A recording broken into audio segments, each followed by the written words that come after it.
woke left-wing Welsh government that basically, when they were elected, promised to turn Wales into basically a place where asylum seekers and the scum of the world crawling out of whatever Middle Eastern third world shithole would be welcomed into Wales with open arms.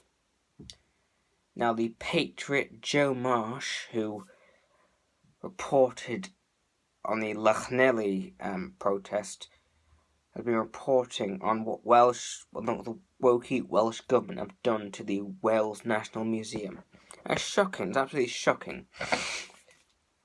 They have let bands of fucking Indian singers play whatever Indian music in. I mean, is Indian history Welsh history? I mean, if these wokey activists' words are to be taken literally, that Wales is for everyone, isn't India for everyone then?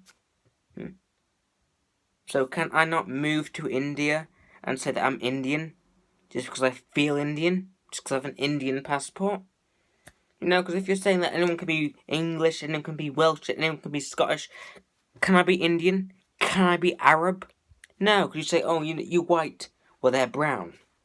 They can't be English, they can't be Welsh. Same with me being white. I can't be Indian, I can't be Arab, I can't be African. So why say that anyone can be a European, but no one can be an Indian, an Arab, an African?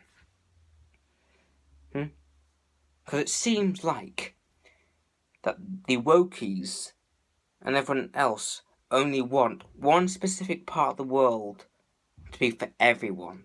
You know, the Arabs can have their nation, the Indians can have their nation, the Africans can have their nation, but the whites, the Europeans, they can't have their nation. No, they can't have their own history and culture. No, it's for the entire world. Europe is for everyone. No, the white people, the white indigenous people of Europe that built Europe up from nothing, that maintained Europe, that fought for Europe, that preserved Europe. It's for everyone, but, Arabs, they can have their own country. Indians, they can have their own country. Europeans, no. Because the wokies hate white people. They hate you based on a thing that you can't change, which is your skin colour. I'm white.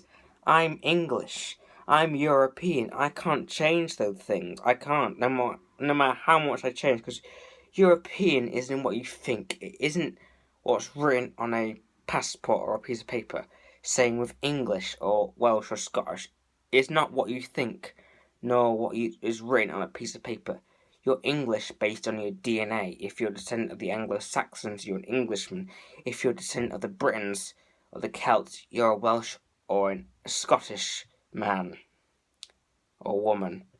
You can't just come here from India or Arabia or the Middle East with brown skin and ancestors dating back to the times of Prophet Momo and say that you're an Englishman, because you can't be an Englishman if you have brown skin, because none of the Anglo-Saxons had brown skin or were Muslim. None of the Britons had brown skin or were Muslim. None of the Celts had brown skin or were Muslim. I mean, how would you like it if I went to Saudi Arabia and said I was an Arab? You'd hate it, because I'm not an Arab. Same with you coming here and saying that you're an Englishman. You're not an Englishman because you have brown skin and different genetics to me. I'm not like you and you're not like me. That's just simple. So stop, you woke activists. They are not like us. They'll never be like us because they're just different. They're different. Don't you understand that difference belongs in different places? Muslims belong in Arabia, Indians belong in India, and Englishmen belong in England, and Welshmen belong in Wales. That's just how the world works. If people just stayed where they belonged, we'd all be in a fabulous world. But no, you insist and put in the third world, to developed countries, first world countries will bring diversity. It won't. It'll just make us like them. It'll make us like the countries where they stone people to death for looking at people twice. That is what multiculturalism makes us. It doesn't make us strong, it makes us weak. Now, the Welsh government when they were elected, because they're very left-wing, the Welsh government, and they have already instigated very left-wing policies, but their most left-wing policy is the erasure of Welsh history. Now, when Joe Marsh was in the National Museum of Wales, he saw blackwashed pictures. The Welsh government are deliberately trying to say that black people have always been in Wales, when indeed they haven't. They've also put Indian gods in the Welsh Museum, when from historical records and literal documentaries, we can see that Wales has been a devout Christian nation up until very, very recently.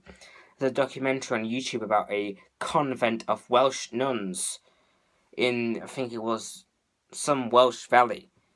There are many historical sources saying that Wales has been a devoutly Christian nation.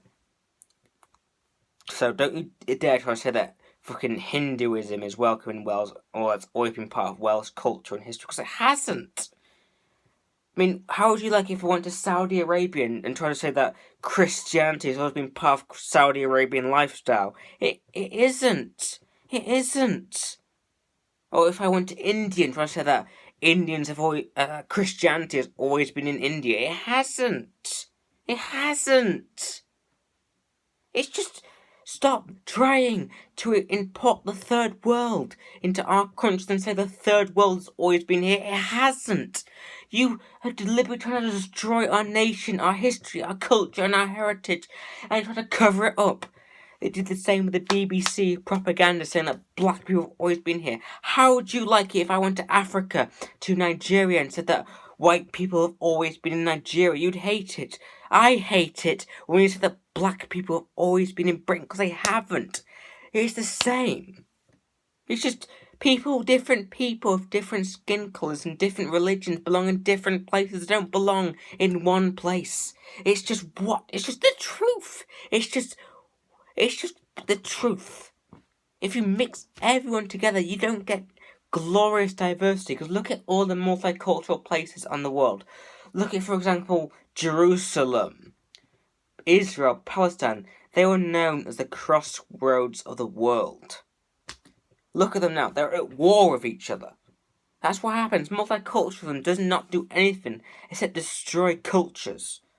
It's wrong to import a different culture and religion into your country. It's wrong to build houses whilst there's thousands of Welsh people waiting on housing lists. Thousands of Welsh people freezing and starving in Welsh city centres, whilst Ahmed, who just drove here in a friggin' dinghy from Afghanistan, gets a free house. It's wrong.